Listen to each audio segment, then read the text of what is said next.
All right, so let's start with a column. So I'm just gonna you can either use the line tool or the rectangle tool. Those columns, I believe, are 2 feet by 2 feet. So I'm just gonna draw a column that is 2 feet, tab 2 feet. And it's super tiny. I'll just zoom into it. There it is. And when I'm working, I am checking my work. You always want to be checking your work diligently because it's really important, particularly at the beginning of a project. Because if you mess up at the beginning of the project and then you don't realize until later on, oh my goodness, you have so much correction that you need to do. All right, so let's look back at the plan here. Um, So I drew one column, presumably this guy right here in the lower left-hand corner, and I'm gonna do an array. Yeah, I mean you could if you want. We do know that they're what are they? 20 feet 6 inches on center. So you could, if you want, copy 20 feet six up multiple times, copy over multiple times, and that would be fine. You would be okay. But I'm too lazy to do that. I'm going to do an array. So what I need to know is when I'm doing an array, how many columns and how many rows are in the array. So kind of vocabulary here. We're drawing columns, but in arrays, these are columns of rectangles. I'll call them squares or rectangles. So we have 1, 2, 3, 4, 5, 6, 7. I'll call this to 8 columns of squares. Squares are columns. So when I say eight, 1, 2, 3, 4, 5, 6, 7, 8. And then we have rows in our array. So there are 1, 2, 3, 4, 5 rows. I'm not counting these because these are in a different bay. These are at a different spacing. You can see these are not 20 feet 6 inches on center. And they're also engaged with the column. So I'm going to treat this differently. So we've got 1, 2, 3, 4, 5, 6, 7, 8 rows, and we have 1, 2, 3, 4, 5. Wait, we got 8 columns. I'm confusing myself. 8 columns and 1, 2, 3, 4, 5 rows of squares or columns. So let me put this back on my other screen. There's our one little column, and I'm going to do a rectangular array.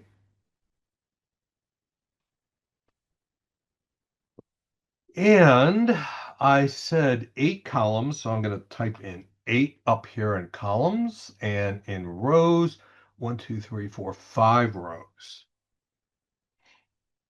So there they are. The spacing is off. And in fact, the spacing is 3 feet and our spacing is 20 feet six. So I'm going to make mine 20 feet 6 inches in between columns in both directions.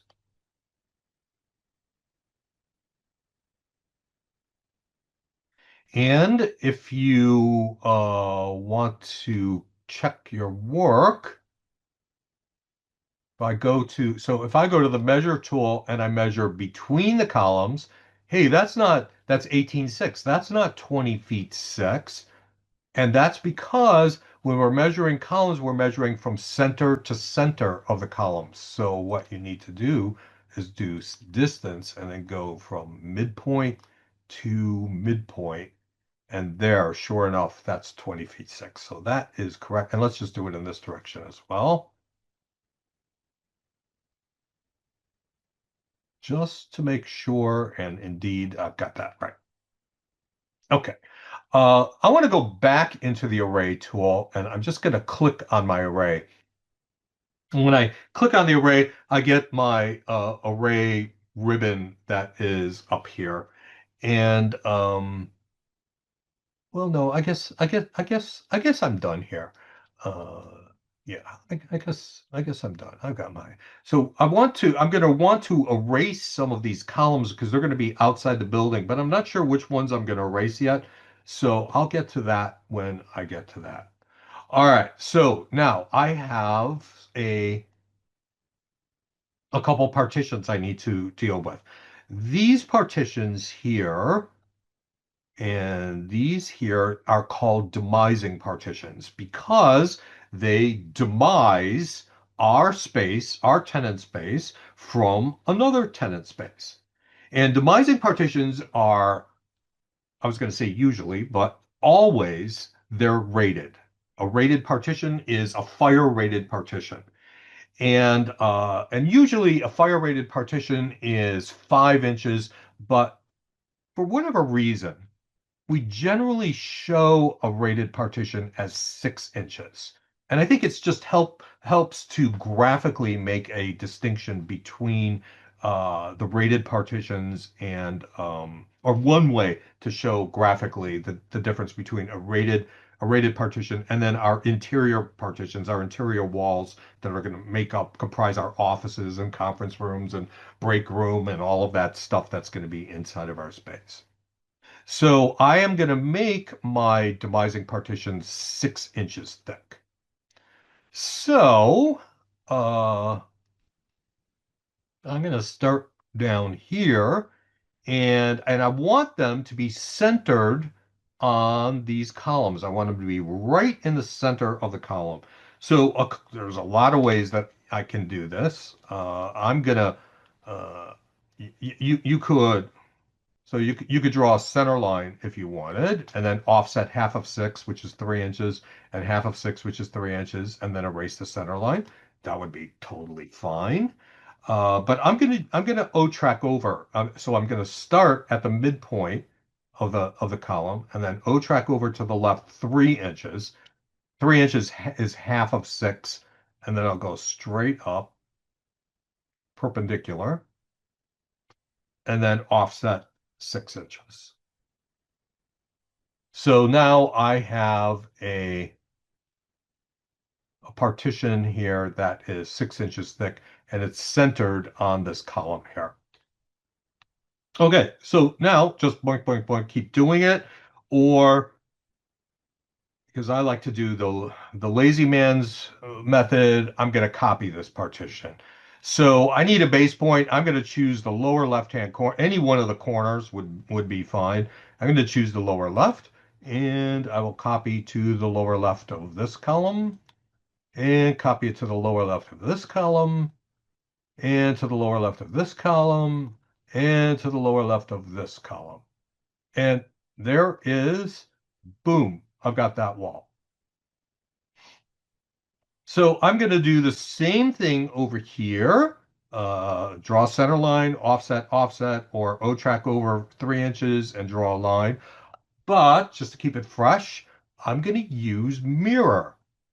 And I can mirror this if I mirror this at 45 degrees, what it'll do is take this wall and mirror it over so that it comes across here.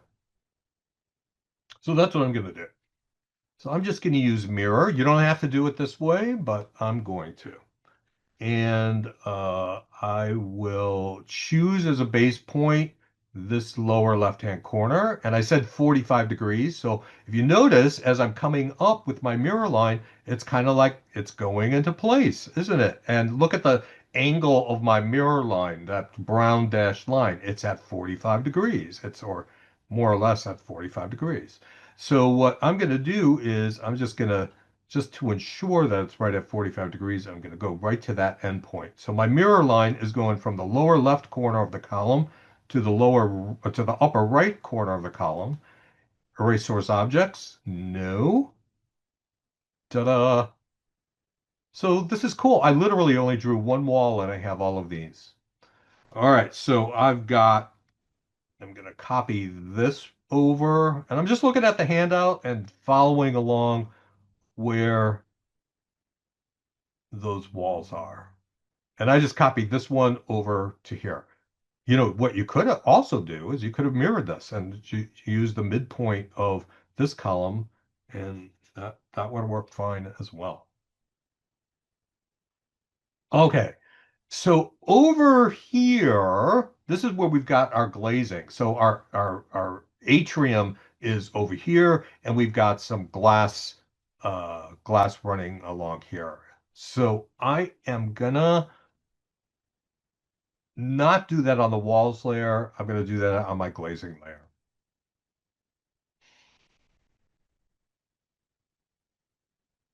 And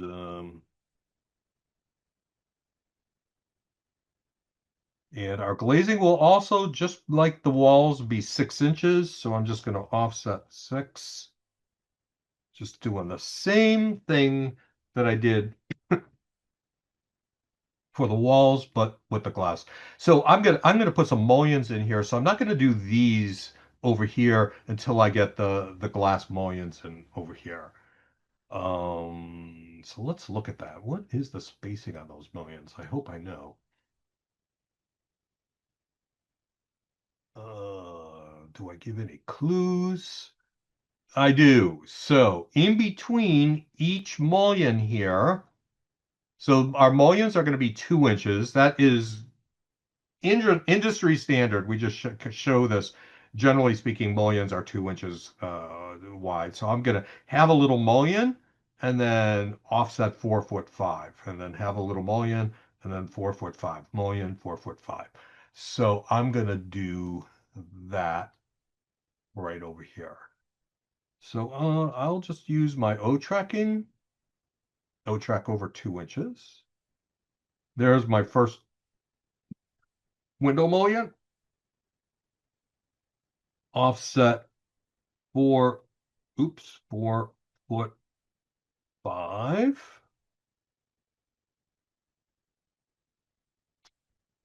Draw a line. And then you could offset 2 inches and 4'5", 2 inches, 4'5", 2 inches, 4'5". Totally fine to do that.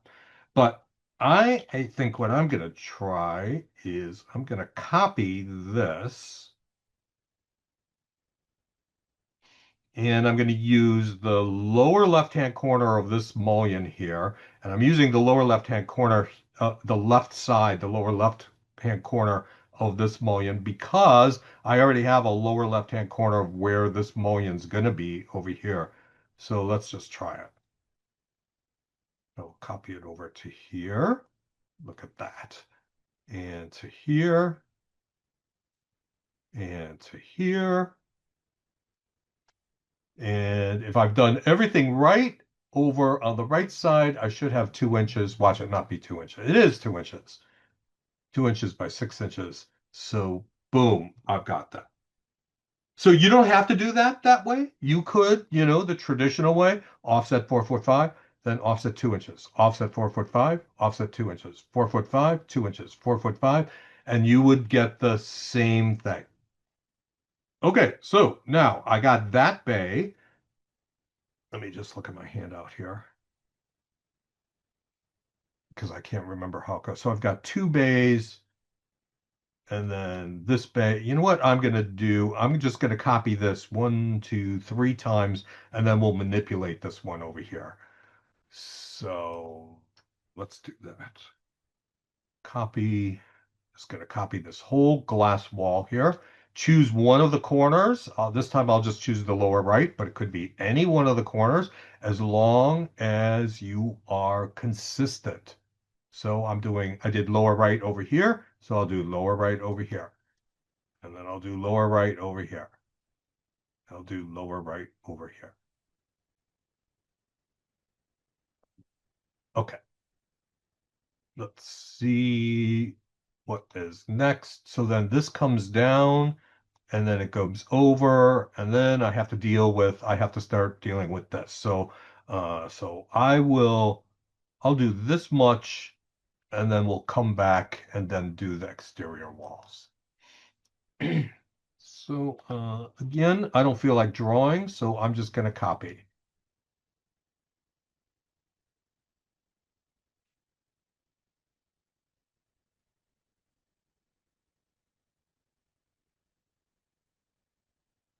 Boom, done. Okay, I'm going to stop here, and then I'm going to move over to the upper left corner of our space. So let's look and see what is going on there. So I need, all right, so I think I am missing yet another dimension here. And that is on that, let me go back to Blackboard. That is on this. So this right here is 18 feet. So what I need to do is I need to start this pier, this T-shaped pier that I'm gonna put up here. I need to start that 18 feet from this column up here. So what I'm gonna do is I'll start in this corner here and go 18 feet up. So let's do that. Uh, where is So this is going to be 18 feet, and then I'm gonna come around and work my way around, I think. What I want to do is put this on my other screen, but I'm minimizing it for some strange reason. All right, let me put my ortho on. I want to go straight up. And what did I say? 18 feet. And oh, I'm on the wrong layer.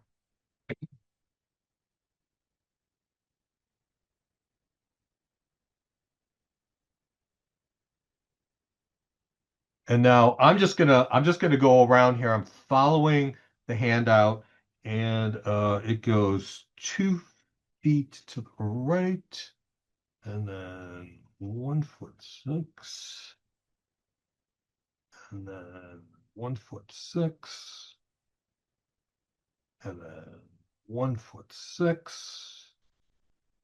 And then along the top, it's showing 3 foot 6. That takes it to here, but I'm going to go 5 feet because I want that shape and not that L shape that I've got there. So I'm going to make that 5 feet.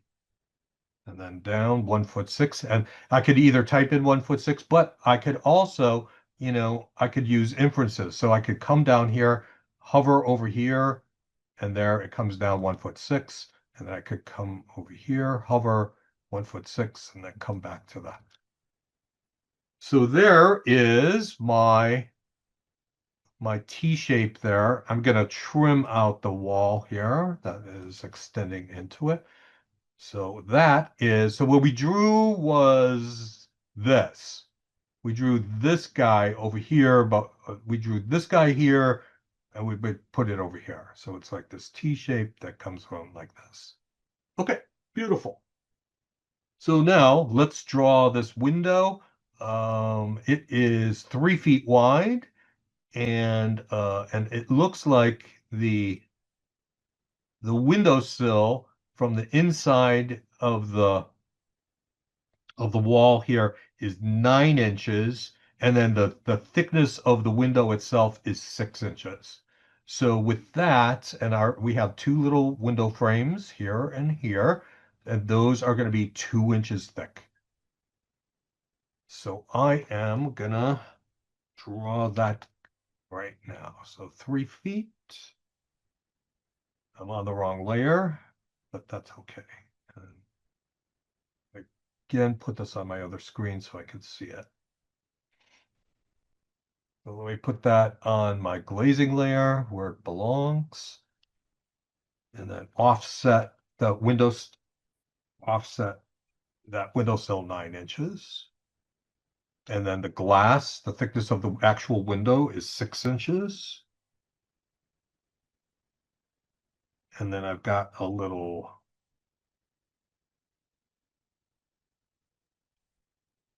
mullion that's 2 inches, and I've got a mullion that's 2 inches here on the wrong layer.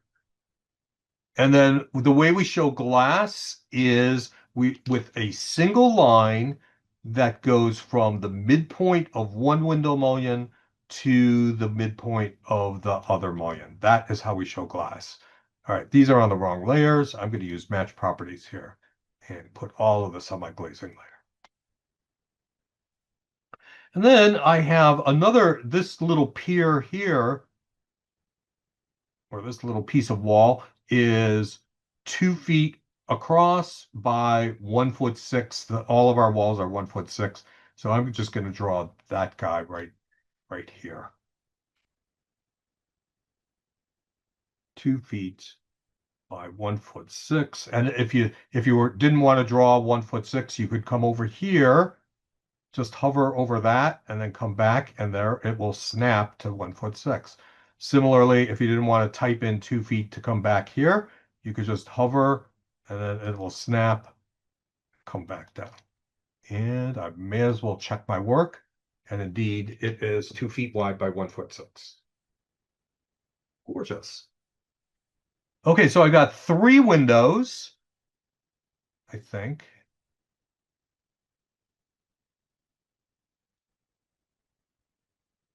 Yeah, I got 3 windows, so I'm going to draw this window. I did this window and this pier, so I'm gonna copy this over here, and then copy the window over here to get to this point here.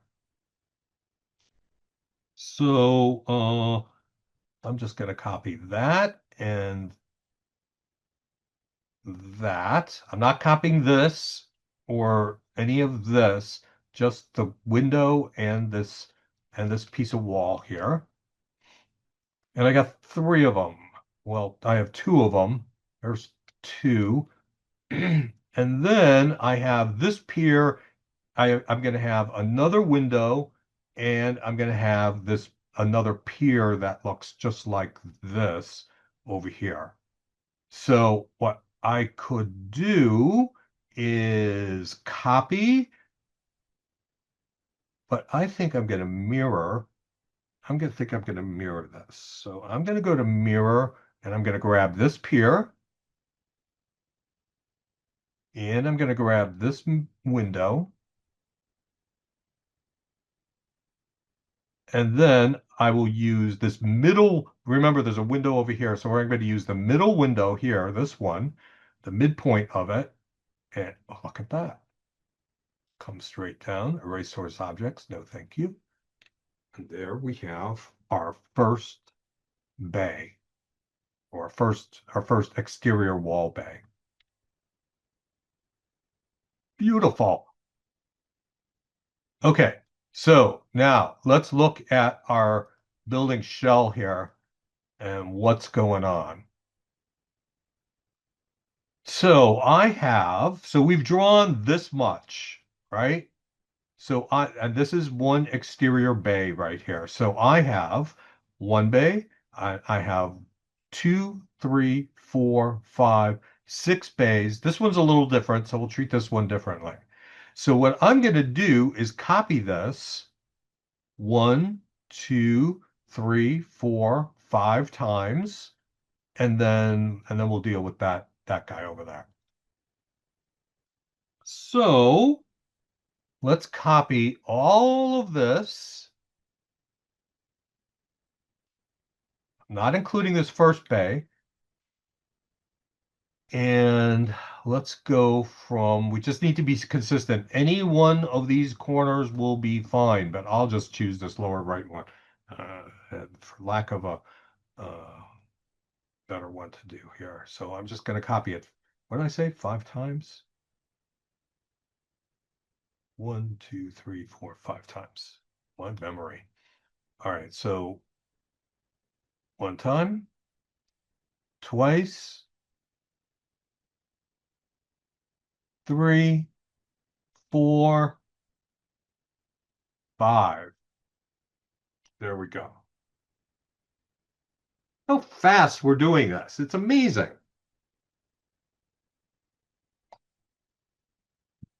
All right. So if I remember correctly, I had a little 5-foot window over here. Looking at that other handout, there was this dimension was 5 feet. So I think what I will do is, well, there's 100 different ways I could do this. I just offset that 5 feet, and then you can either redraw this window.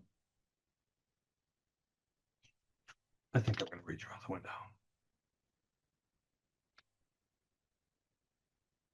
I was gonna just copy this one and stretch it, but what I want to do is I want to put a little window mullion in the middle here. So let me put in my end window mullions. There's one. I definitely am on the wrong layer here. There's another one. And I want to get one right in the dead center of my window. So I'm going to go, I'm going to O-track from the midpoint, and half of a window mullion thickness is an inch.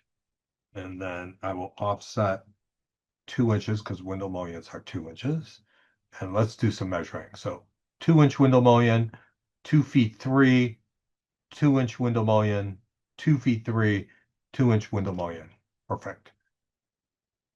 Let me draw the glazing. So the glazing runs from the midpoint of one window mullion to the next window mullion.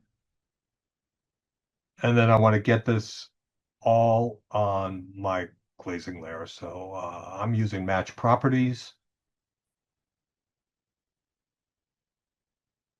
I'm getting that all on that yellow glazing layer. So this is the wall, right? This is the side of the wall. So that's continuing to stay on my A wall layer. Okie doke. All right. So now the tricky part. So what is this dimension over here? So there's a little piece of wall here and a little piece of wall here. I'm not exactly sure, but what I do know is that I have 119 feet. I've got 119 feet from this edge of this column here. So this dimension line or leader line here is aligning with this face of this column. So from here, from this face here, all the way to this corner is 119 feet. So I can, well, you know what I think I'm going to do? I'm going to offset 119 feet. I mean, I was going to draw a line, but I'm just going to take this little stub of a line and offset it 119 feet. And then just draw that line right there. So this really is just a guideline. So this little piece of wall right here comes from this corner to this guideline. And remember, this guideline is 119 feet from from from that point there. Okay, now the angled wall stuff. All right, so this is not on the handout, I don't believe at all, uh, but I can tell you that this angle here is 100 and is 297 degrees from zero. So what does positive 297 degrees from zero? So let's just okay, so let's just sidebar. Let's just recall your high school geometry. So I just draw a circle here, and you don't have to do this. This is just kind of like for your edification here.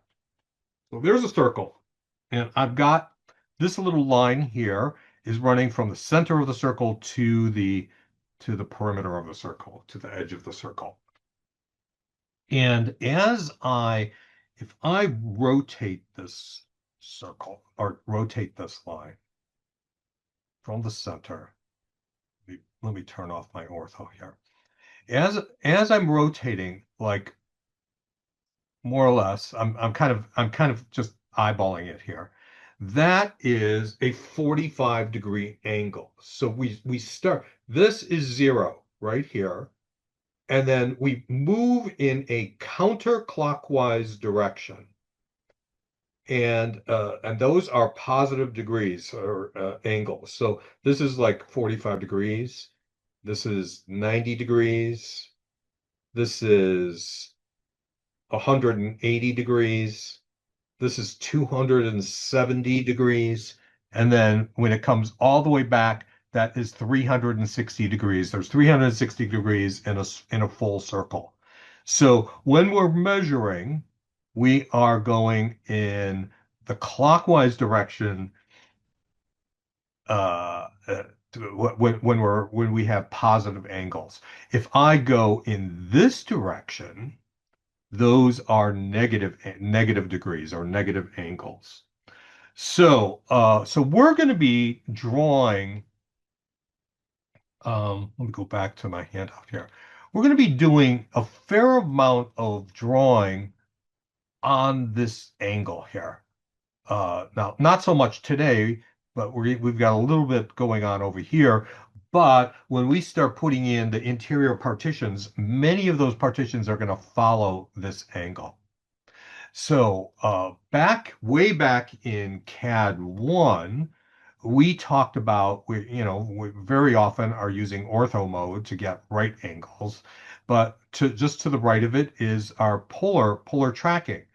And when I turn on polar tracking, let's see what I've got here. I've got like if I go to 45 degrees here, I can if I rotate this, it will snap to 45 degrees. See, it's snapping right to it. You can see that green line. And if you look at the little notation there, it says polar, and it's giving me the length of the line, 13 feet 6 1/8 in this case, and then the little less than sign, and then 45 degrees. So this is at 45 degrees. This is at 90, 135, etc. So what our angle is I think it's either 207 or 297. But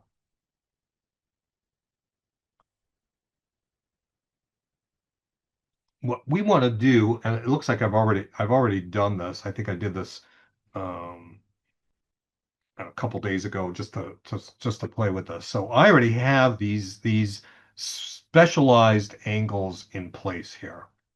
And what I have to do here is go over to tracking settings because you need to put these in as well. So go over to tracking settings and I am under polar tracking right here.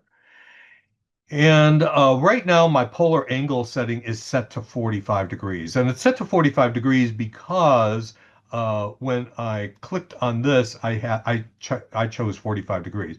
If I went over to 30 degrees, which would be 30-degree angle settings, and then I go over to tracking settings. This would read 30 degrees, and it does. But now I am adding some additional angles here. So let me just delete these and just to draw them, just to put them in with you all. So I'm going to add four more custom settings that we are going to snap to. So I'm going to click new, and they are 27 degrees. And if you're not following along on the CAD, just jot these numbers down in your notes so that you have them. So the first one is 27 degrees. And then I'm going to click new for the next one, and that is 117 degrees. And then the third one is 207 degrees, 207. And the last one is 297 degrees. So why are these weird, very weird angles? Well, those happen to be the angles of this building. Whoever, it was probably when the building was built, it followed the angle of the street, and the street was at 207 degrees. So the building is following the angle of the street. So this kind of stuff happens. So we're just rolling with it. Okay, so now what that means is if I go over and I draw here, I can find 27 degrees. So there's 27 degrees, and you can see there is a angle there that says 27 degrees in polar. It says 11 foot 4 and 7/8 and 27 degrees. So that line right here is at 27 degrees. Now, if I draw another line here, this one is at 117 degrees. So from here to here, this angle is 117 degrees. But what I want you to pay attention, notice is that from this 27-degree line and to the 117-degree line, this is 90 degrees. This is a 90-degree corner. So if I have rooms that are following that strange angle, if I'm following these 27 degrees and 107 degrees, they are right angles. They're rectangular rooms. They're just the whole room is just cocked on an angle. So if I draw another line here, this is at 207 degrees. So from here to here, running in a clockwise direction, like all the way around like this, that's 207 degrees. And then if I go here, that is 297 degrees. So each one of these is 90 degrees. This angle, this angle, this angle, this angle is 90 degrees, and it's all on this weird, strange angle. All right. Whew. Alrighty. So enough of the enough of high school geometry, right? Uh, so I am going to be drawing this line along this angle here, this 200 and what did I say? I can't remember. It is a 297-degree line, and it is going to be 100 feet long. So, phew. All right, let's let's do it. I don't think I need this anymore, so I'm gonna erase it. It's just for your fun and amusement. All right, so I am gonna go over here and I'm gonna choose 297 degrees, and I'm gonna start my line right here. This is remember, this is gonna be the corner of the building is right here, and I'm going to come down 297 degrees. Now, you can see there's a 63-degree angle, and that would be correct. But if you look down at the little gray box near the bottom there, it says my polar is 11 feet 10 inches at that little less than sign is the angle 297 degrees. So that is the angle that I want to draw my 100-foot line at. So right now, my line is at 11 foot 10, but I want it to be 100 feet. So I'm going to type in 100 feet and enter. And now I have this line, and this point right here is that end of that wall, or where that pier is going to be there. Whew. Okay. So now let's clean up this part here. I don't need this. That guideline was just to get me this corner right here. And I have that. So all right. So now this corner, this along this wall, this is symmetrical to this here, right? I've got this little 5 foot window, and then I've got these bays that here, and I've got the same exact thing happening over here. So what I can do is, well, I could do a couple things. I could copy this and then rotate it at 297 degrees, that or 63 degrees. That would work. But what I'm going to do is I'm going to use mirror. And just like I used mirror down here for this wall, and I went from outside corner to inside corner over here, and it bisected it and went exactly horizontal here. I'm going to use the same principle over here. So I'm going to take, like, I'll take this first bay and this little window here, and I'm going to mirror this along, I'm going to do a mirror line from the outside corner to the inside corner here. And that will be, hopefully, my, hopefully will work. Okay, so one thing I don't see here is an inside corner. So let's get an inside corner here. So all this inside corner is only defined by the thickness of the wall. So how thick is this wall? I've forgotten it. It's 1 foot 6. So I'm just going to offset the thickness of the wall 1 foot 6 and 1 foot 6. So that corner right there where those two lines meet is going to be, or I can trim this just to make it easier for you to see. So that mirror line is going to go from here to here, and it should mirror this exactly right. Fingers crossed. All right, here we go. So mirror, and I will grab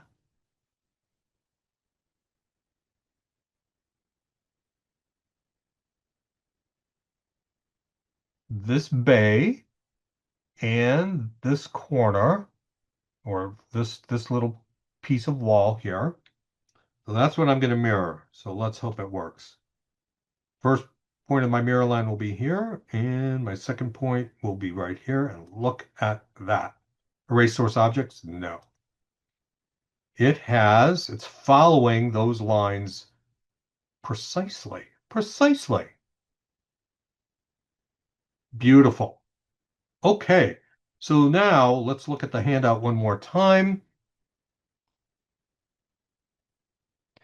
And so I've got this little window and this bay. So I need to copy this bay 1, 2, 3, 4 more times. So I'm going to copy that much. Really, I don't want this line here, so I'm going to remove this from the, let me,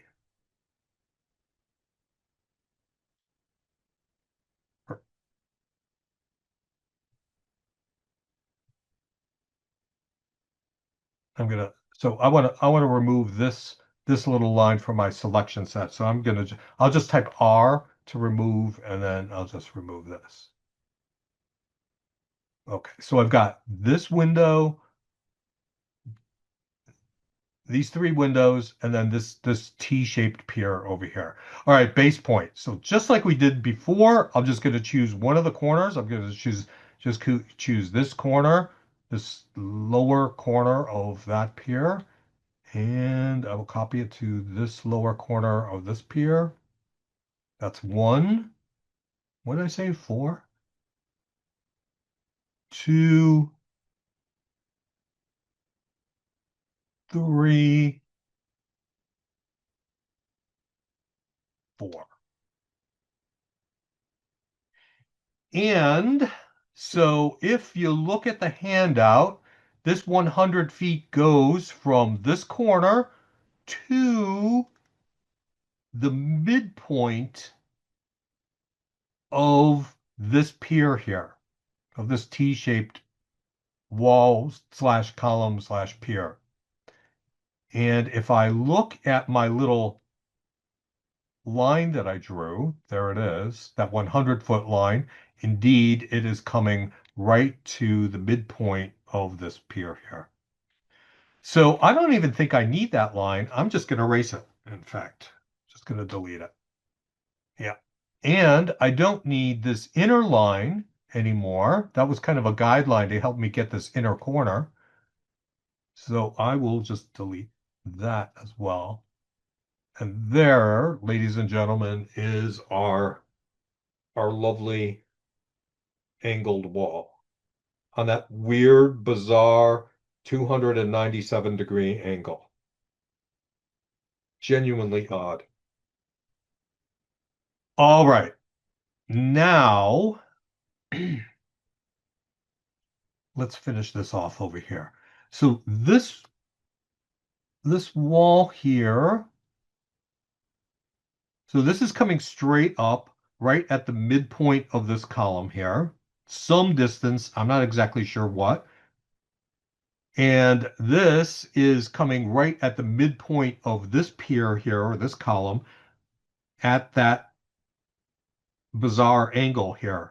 And where these two meet, that's where this corner is. So what I'm going to do is I'm going to draw a little stubble of wall here, and I'm going to draw a little stubble of wall here, or maybe I'll just copy this wall here because I'm lazy. And then I'll fillet these, and it should come right to this corner. All right. So now, this time I will do the midpoint because I want to make sure that I'm on that angle that I'm perpendicular. And I am looking at that 207 degrees. So it's right near where my crosshairs are, where it says polar 13 feet 1 5/8, and then the little angle 207 degrees. I'm not looking at the 153-degree angle. I'm looking at the 207. So that is our key angle, and I'm just going to draw a little line, just a line. And you know, while I'm at it, I'll just draw a line up, straight up here. And then I will offset, these are going to be our demising partitions. These are the center lines of our demising partitions. So our demising partitions are 6 inches. So I need to offset half of 6 inches. These are the center lines. So I want to make sure that I'm offsetting on either side of them. And then I'm going to fill it.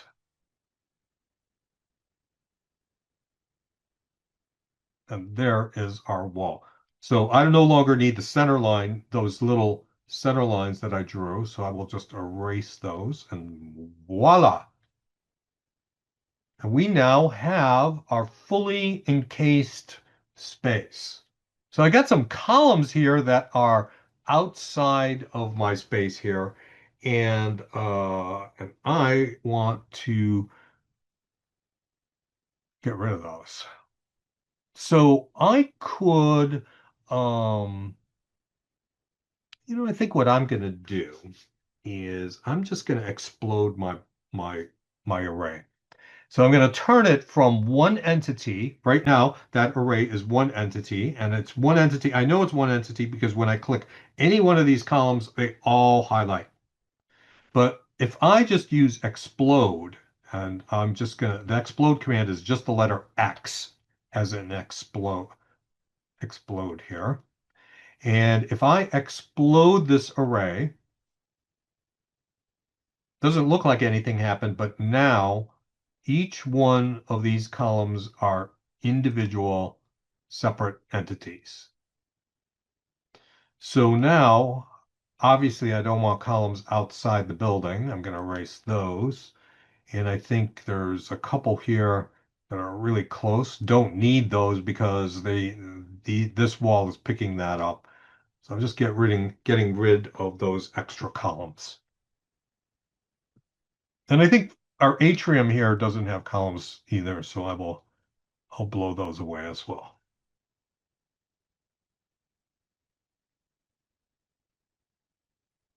All right. I think I am happy.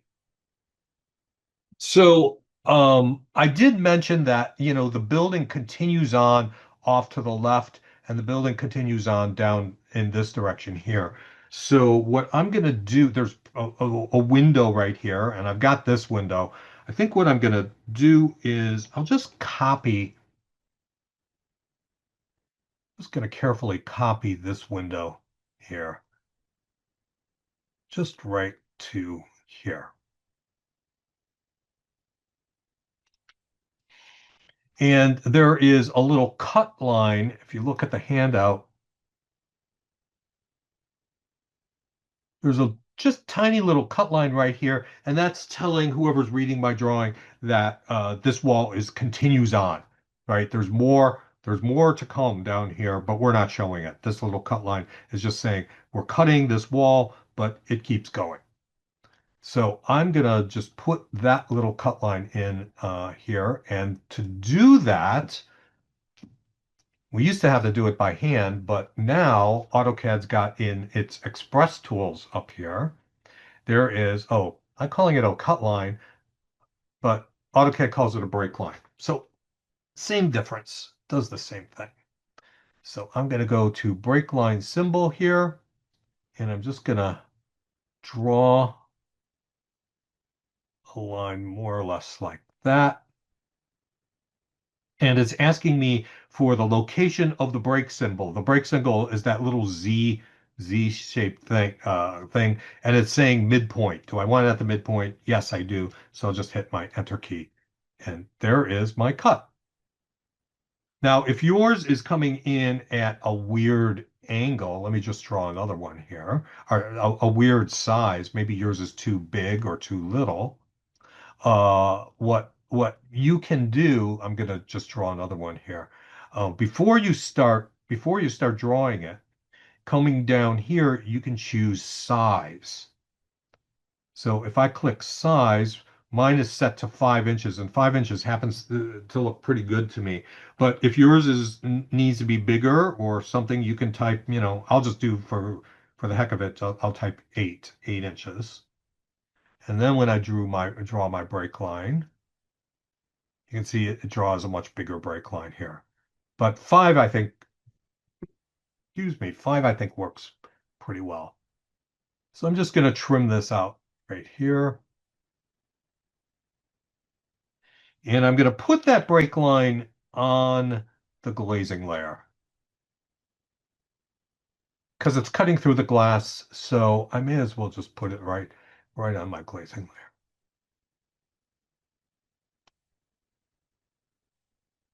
And so you should do, I'm not going to do it, but you should do the same thing over here so that on the handout,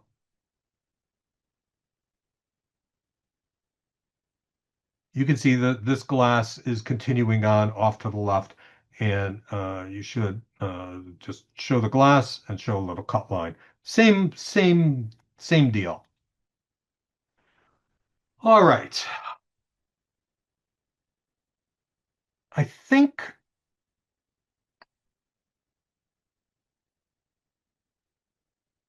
I think that's pretty good. So let's set this up in Paperspace. I'm going to be working for this project on 18 by 24, 24 by 18 title block. So I'm going to come down here, 24 by 18. And I'm going to go over to my layout tab to put in a rectangular viewport. And I will just put my viewport right, and I'll just fill the whole space. And I'm going to put my viewport on my viewports layer. Right now, in my CAD 1 class. I think the last project that they did, finally, everyone actually put their viewport on the viewports layer. So don't forget to put it on the viewports layer. All right, so let me center this, get this in here, and I am gonna put the scale at what is the scale gonna be here? I think it's 3/16 of an inch. 3/32. Well, let's see. So let me see here. Uh, so 3/32. Oh, that is, let's see what 3/16. So look, 1/8. So 1/8 is too big. I would have loved to done this at 1/8, but it's clearly it's off. So that's too big. So 3/32 is going to be our scale.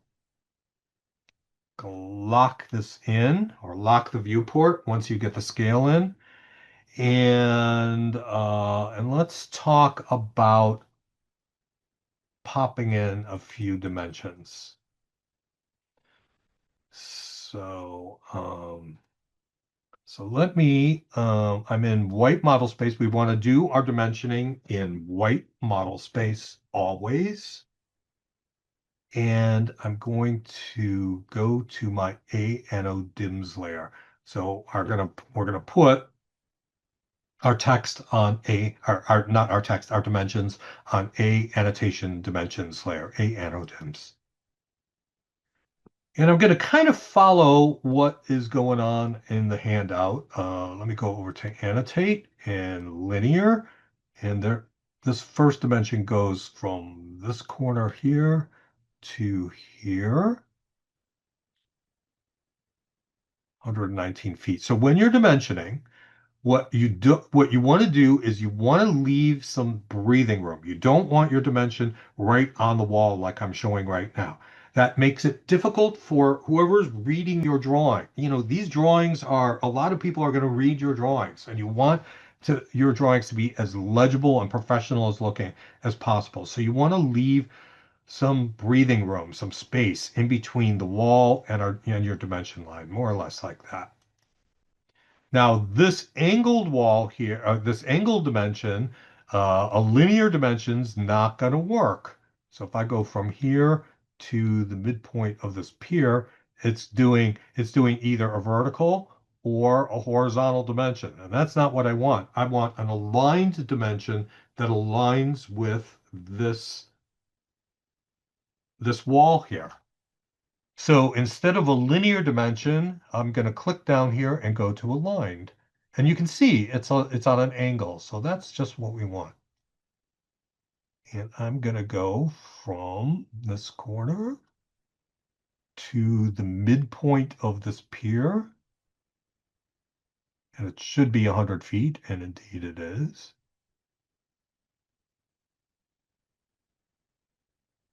Okay, so I want to show you a couple things.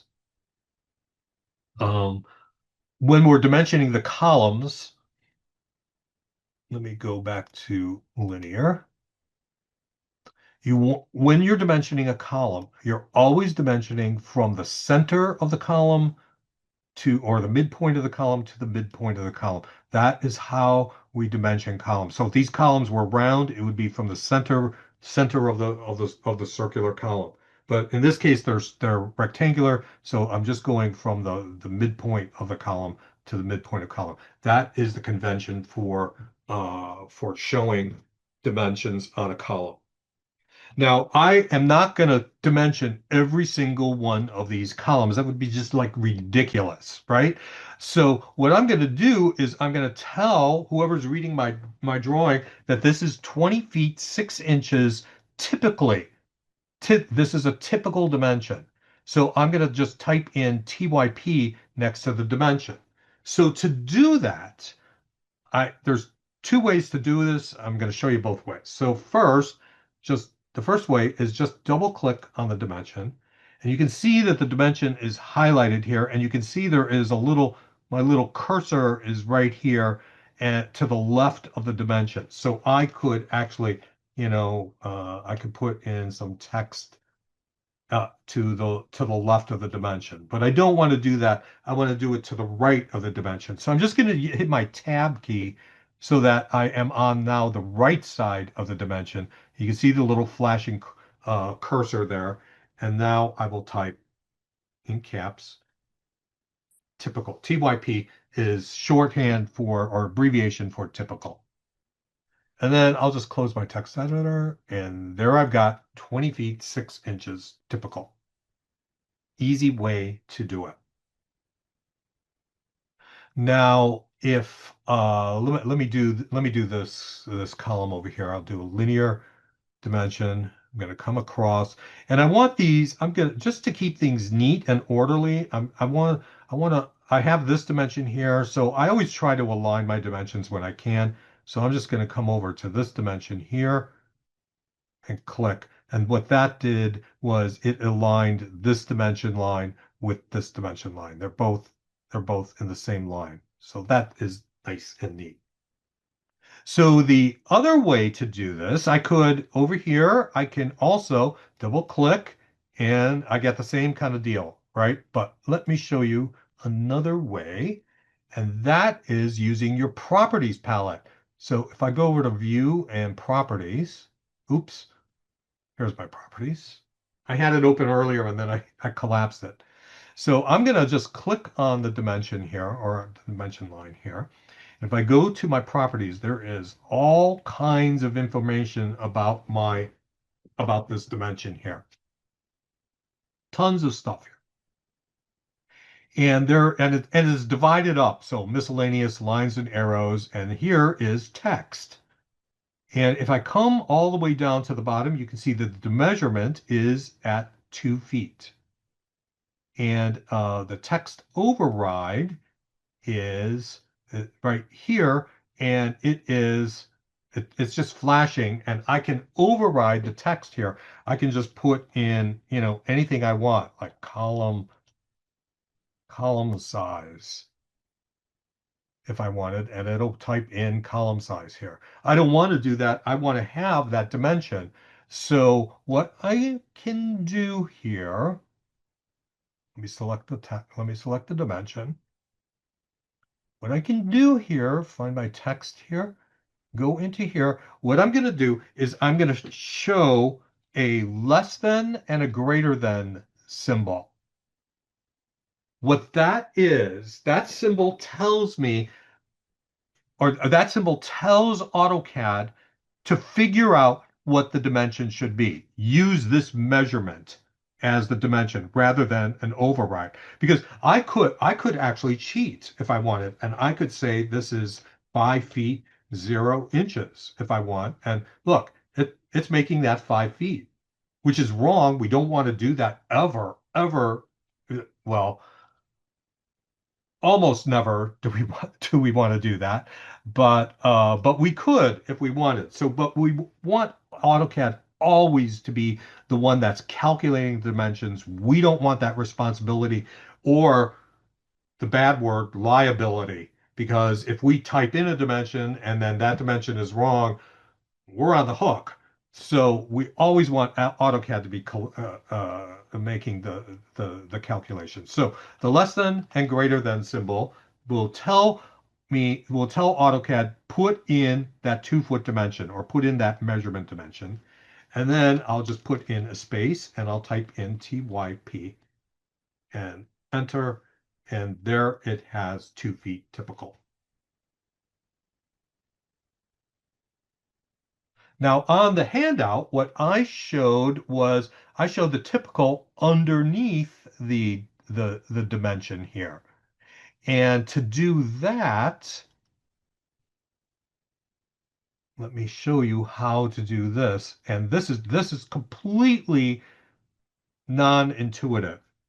So what I need to do is right in front of, I've got my little cursor is right in front of typical. And what I need to do is type in a backward slash and a capital letter X. So I have the less than and greater sign, and that is telling AutoCAD, you figure out what the dimension is. And then I have a backward slash and a capital X. And then right after it, there's no space. I'm typing in my TYP, typical. And now when I hit enter, it's showing it on 2 lines. So that backward slash X tells AutoCAD to do a line break to put it on 2 separate lines. So now I've got my 2 feet 0 inches typical on 2 lines here. And AutoCAD is figuring out what the dimension is. So if I were to move this dimension, to here, look at that. It's putting in the correct dimension, but it's keeping that typical and it's putting the typical on its own line below the dimension line here. I don't want to do that. I just wanted to show you that it keeps calculating that dimension.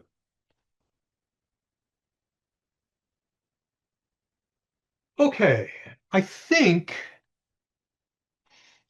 I think that I got the entrance here. Let's just talk about it. I don't think I'm gonna walk through it.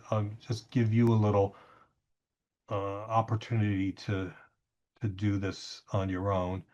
So let's just talk about it. So it looks like that from the edge of this, so I have a little mullion right here, a 2-inch mullion, and from the edge of the column, 4 feet 7 goes to here.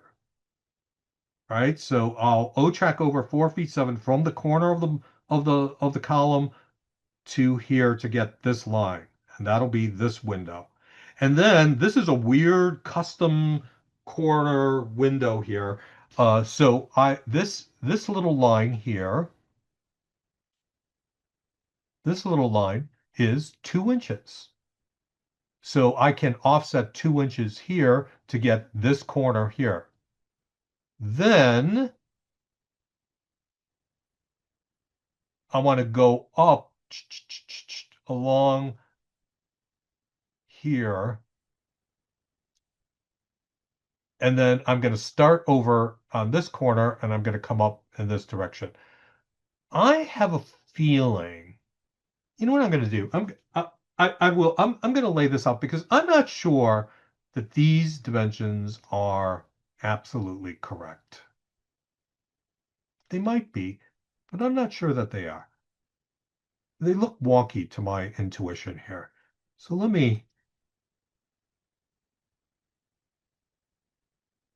let's see here. I'm just going to kind of lay this out here. So let me get rid of this glass here.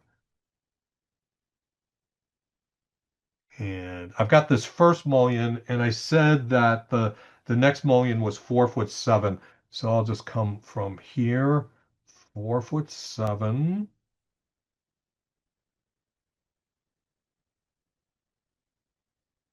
Okay, so that's that. Let me go on to my glazing uh, layer here.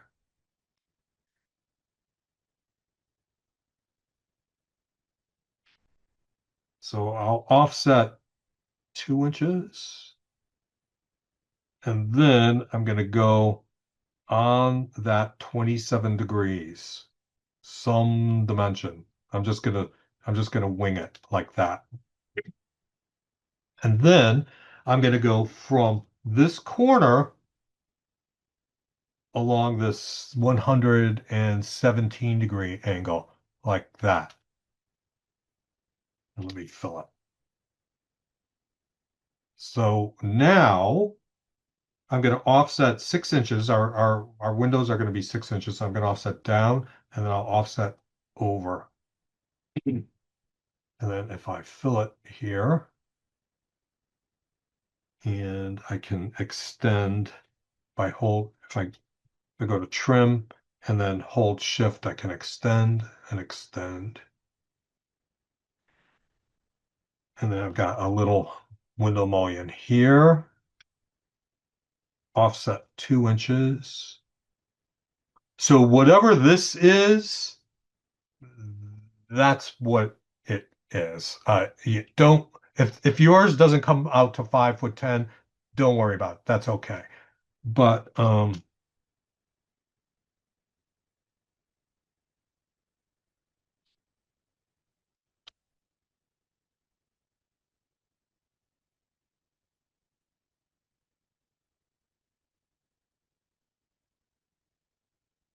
so the key is getting this point right here. That is the important dimension right there. So it's 4 foot 7 from the pier, from the column, and then another 2 inches. And then go up on that angle. So when you're drawing, you're going up on that 27-degree angle. And when you're drawing this line, you're going up on that 117-degree angle. All right, I'm not going to take it any further. I'm going to let you flush the rest of that out. So that is that over in the title block. this will be, I'm going to call this, what am I calling this? Building shell. So if I come over here, I'll just rename this building, in caps. And this is like coming close to the edge. So what you can do to get this on multiple lines, you can just come over here and left click and just drag this, and this will put it on two lines. The idea, the way this was designed is that like this is all left justified. All of this text here aligns here. So that is that, your name, this is project number 10, blah, blah, blah. And the last thing is we want to get in a title. Let me open up my blocks palette here. And if you go into your CAD blocks under annotation, there is a drawing symbols, and see if I can find it here. Oh, here it is. It's called drawing title with adjustable underlines. So I'm just going to bring that in. And it's drawing number 1. The drawing name is building, what's it called? Building shell plan.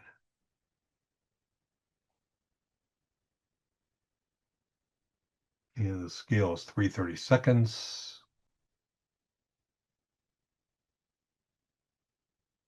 And I'm going to put this on my ANO text layer. So I don't know if you have an older set of CAD blocks, go to Blackboard. I showed you this at the beginning. Go over to class resources and download this new COD, this CAD Blocks 2025-08-21 revision 1. These are the latest and greatest CAD blocks, and this is in there. So mine is on, I put mine on layer 0 for some bizarre reason, and I want it on panel text. And I don't know if you've seen this or not, but as you have like longer, if your title is longer, there is there's a little arrow right here, allows you to make this line longer or shorter if you need to. So just and then put in a north arrow. So when I'm putting in a north arrow, I'm not just going to plop it in anywhere. What I just like to have everything line up. So north will be up on this project.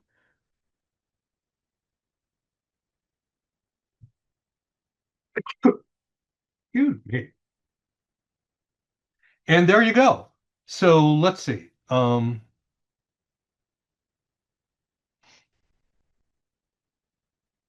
So this is what you're aiming for.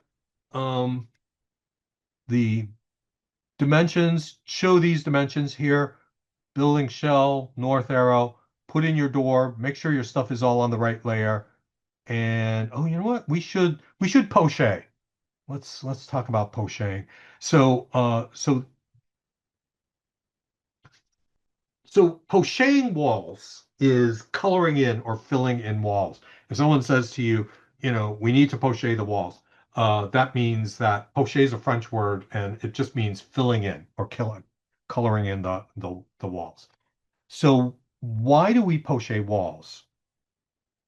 Um, when we're working on a project, often you'll see some walls are pochade, some walls aren't. And which ones do you poche and which ones don't you poche? And next week, when we start drawing the interior partitions, we are not going to poche the walls, but today we are. And the what poching means is that these walls are existing.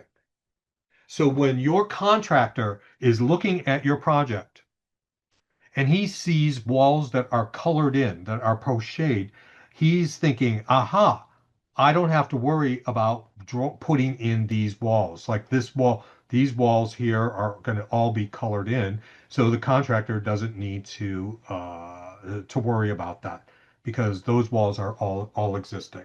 But next week, when we're drawing new partitions and that are not going to be pochade, those are the walls that the contractor is concerned with and or that he needs to worry about or think about.